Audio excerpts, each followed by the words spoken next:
न्यायाधीश म्हणून आपली निवड झालेली आहे.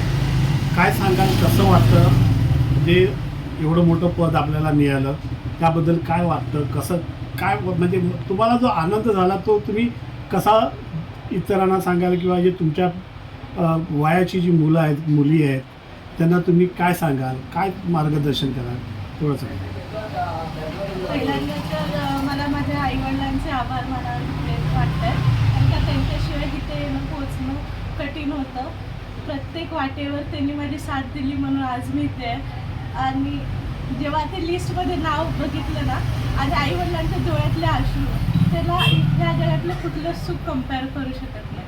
सो तुम्हाला सगळ्यांना हे सांगेल की इतर मुलांसारखं जी आता पॉप कल्चर वगैरे चालू आहे ते सोडून एकदा फक्त मनाने एकदा अभ्यास करून किंवा करिअर ओरिएंटेड राहून जेव्हा ते अचीव कराल तेव्हा आपल्या आईवडिलांच्या डोळ्यात जी अश्रू येतील ते सुख आणि हे सुख त्यांचं काहीच कम्पॅरिझन होऊ शकत नाही. It is to next level.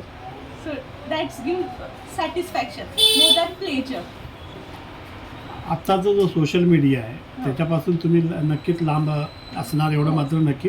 परंतु सोशल मीडिया एक प्रकारे आपण असं म्हणू शकतो चांगला आहे, कारण सोशल मीडियाचा वापर करून देखील तुम्ही इथपर्यंत पोहोचलेला आहे. परंतु योग्य काय अयोग्य काय हे तुम्ही त्याच्यातून निवडलं.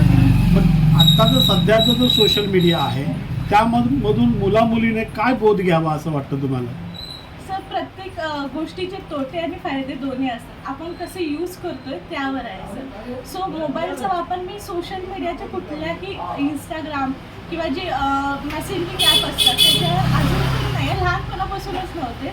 तो एक माझा फायदा ठरला की डिस्ट्रॅक्शनच काही नव्हतं. यूज कसं करावं तर यूट्यूबला जी व्हॅल्युएबल इन्फॉर्मेशन असते ते यूज करा. गुगलचं यूज एक म्हणजे चांगल्या वेबसाईट असलेलं ते सर्च करण्यापेक्षा तिथे इन्फॉर्मेशन भेटेल व्यवस्थित. So I was using just for information आणि माझ्या आईवडिलांनी कॉन्टॅक्ट करण्यासाठी. ह्याच्या पलीकडे मी सोशल मीडिया किंवा यूट्यूबवर गाणी वगैरे असं काहीच बघत नाही. बरं, राजापूर शहरामधून तुम्ही येता, राजापूर शहराचं वातावरण कसं आहे? राजापूर शहराचं वातावरण आहे व्यवस्थित सगळं, आणि प्रिपरेशनही कुठूनही करता येते. त्याचं वातावरण आहे, फक्त एक मनात जिद्द पाहिजे. बाकी कुठेही असला तरी कसाही अभ्यास करू